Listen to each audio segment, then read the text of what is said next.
কৃষ্ণের নাম ভুলে যাবে, সেই মুখের দিকে তাকাবেন না। যার মুখে ভাই হরি কথা না, তার কাছে তুমি যেও না।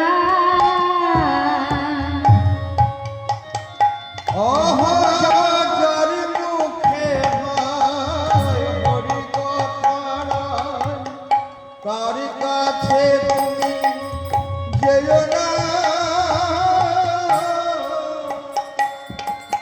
যার মুখে ভাই হরি কথা নাই, তার কাছে তুমি যেও না।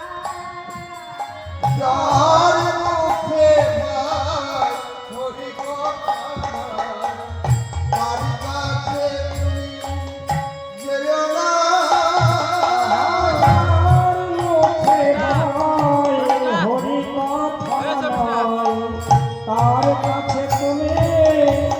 যেও না।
মানব জনম শ্রেষ্ঠ জনম।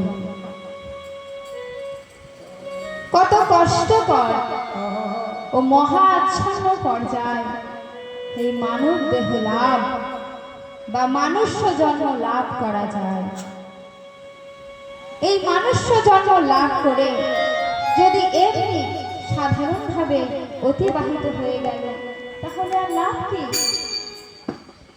এই মনুষ্য জন্ম লাভ করে বুঝতে হবে জীবের আসল সত্তা কি। জীব হলো নিত্য কৃষ্ণ দাস। কৃষ্ণ তত্ত্ব পরম তত্ত্বকে জানবার জন্য আগ্রহিত তৎপর হতে হবে। এই মানব দেহ আমরা লাভ করেছি 84 লক্ষ জনে ভ্রমণ করার পর। একমাত্র মানুষই পারে ভগবানের নাম জপ করে ভগবানের কাছে পৌঁছতে অন্য কোনো পশু পাখি জীবজন্তু পারে না। এই মানুষ জন্ম পাওয়ার আগে 20 লক্ষ বার গাছপালা হতে হয়। আম জাম জামরুল কত গাছ হয়েছে। মুক্তি পেলাম কবে জানো? যেদিন তুলসী বৃক্ষরূপে আমার জন্ম হল। সেই দিন আমি এই বৃক্ষ থেকে মুক্তি পেলাম। এই তুলসী পত্র যেদিন আমি আমার গোবিন্দের ভোগে দিয়ে গোবিন্দকে নিবেদন করতে পারলাম, গোবিন্দের চরণে দিতে পারলাম, সেই দিন বৃক্ষ জন্ম থেকে মুক্তি পেলাম। মুক্তি পেলাম। তারপর 9 লক্ষ বার ঝড়ে জন্ম, মাছ হলাম, কাঁকড়া হলাম, চিংড়ি হলাম, মুক্তি পেলাম কবে কবে জানো? যেদিন শঙ্খরূপ আমার জন্ম হলো। আর এই শঙ্খ যেদিন মন্দিরে বাজলো, সেই দিন আমি জল থেকে মুক্তি পেলাম।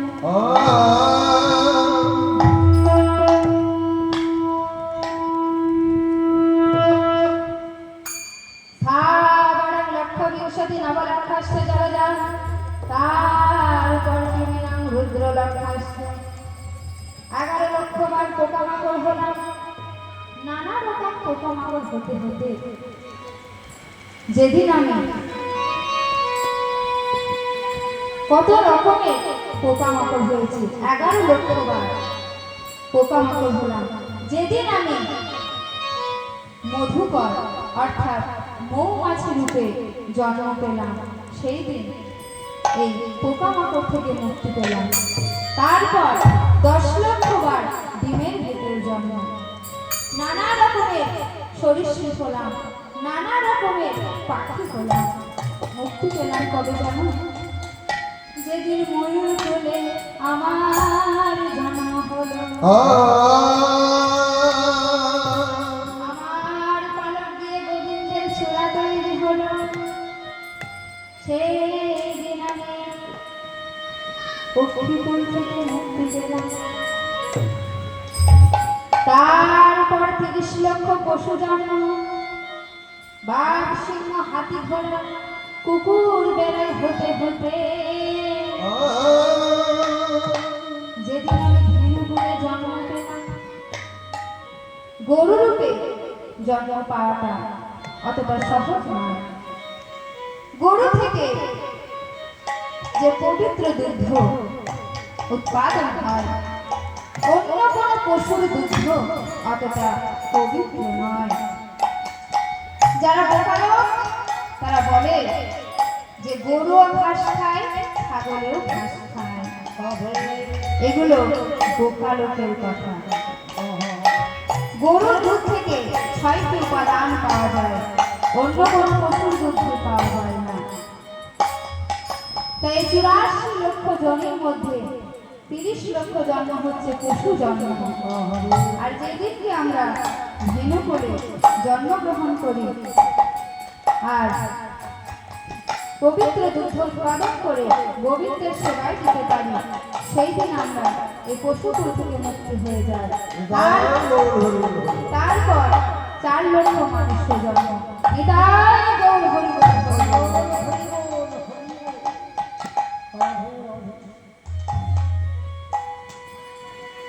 তাই মানব জন্ম হচ্ছে শ্রেষ্ঠ জন্ম। মানব জন্ম কিন্তু অবহেলায় হারালে চলবে না। এই হরিনাম করলে কি হয় না?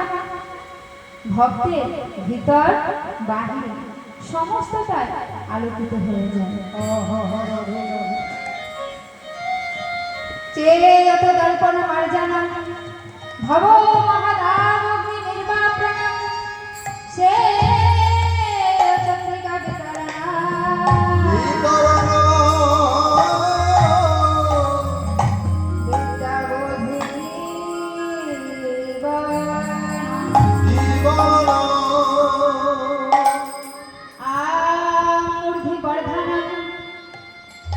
পতিপাদমৃতে আস্বাদনম সর্বাত্মা সুপনম বিজয়তে শ্রীকৃষ্ণ নাম সংকীর্তনম।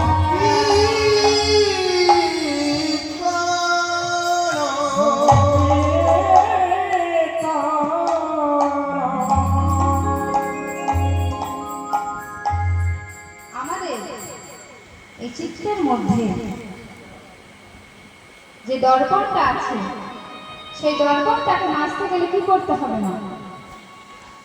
হ্যাঁ, কি করতে হবে দর্পণটা মাজতে গেলে? কি করতে হবে গো মায়েরা?